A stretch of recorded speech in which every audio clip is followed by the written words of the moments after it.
Hi everyone, today I'm going to be talking about evidence-based practices in the classroom. So on the left, I have some practices that are easy for me. So number one being daily review. This is just part of our instruction every day. We review what we learned the previous day. Number two is asking questions. As a teacher, I feel like this is pretty easy for me to ask students questions about a reading passage or whatever we're learning. For number three is check student understanding, so using formative assessments.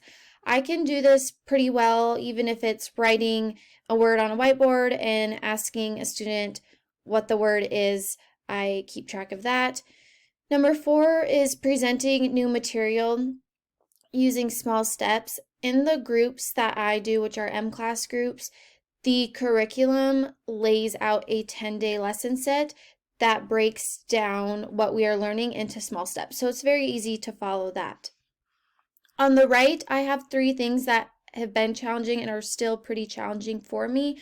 One is obtaining a high success rate. This is just because everybody is at a different level academically, and so it's hard to what a high success rate for one student maybe is different for another student. Number two is asking questions. This has been a tricky one, is getting students to ask questions about what we're learning. And I always leave time if they have any questions, but they never ask any. And then number three is presenting new material using small steps. I also put this on challenging because it's more of a time thing. I only have 30 minutes with my groups, so for me to present new material using small steps in that 30 minutes is just, it can be very overwhelming sometimes. So time is kind of a big factor into how I present my material.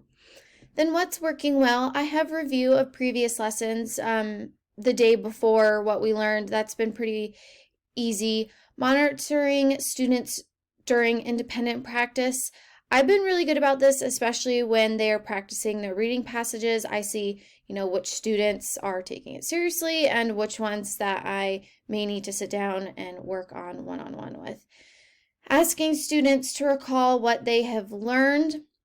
This is a work in progress, but it's going well. The lesson sets that I use have questions that I can ask students, and they have a layout, so it's been nice to have kind of a guiding document for that. Think alouds are my favorite. I always try and ask questions, and then we, make predictions. We look at pictures. We create graphic organizers about what we think is going to happen in our story next, or what has happened, or comparing characters. So think alouds are probably one of my favorite. Presenting new material in small steps. This has been working well. It's just something that I want to keep working on and keep learning new strategies to present it effectively. And then improvements, providing detailed student feedback, because my M-class groups are so small, I feel like when I try and provide detailed student feedback, I am singling out a student. So I might try and do it more one-on-one instead of in front of the group. Then obtaining a high success rate. This is something I want to improve with all of my students.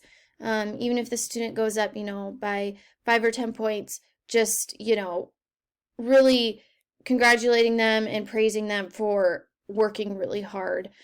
Then student confidence. This is one that I really need to work on with my students. Some of my students are very quiet and they're very shy, so I want to find some strategies on how I can work to boost their confidence. The other day I showed them, my second graders, a Sesame Street confidence video, and we've kind of been talking about confidence throughout the week and how we need to have confidence when we talk and read.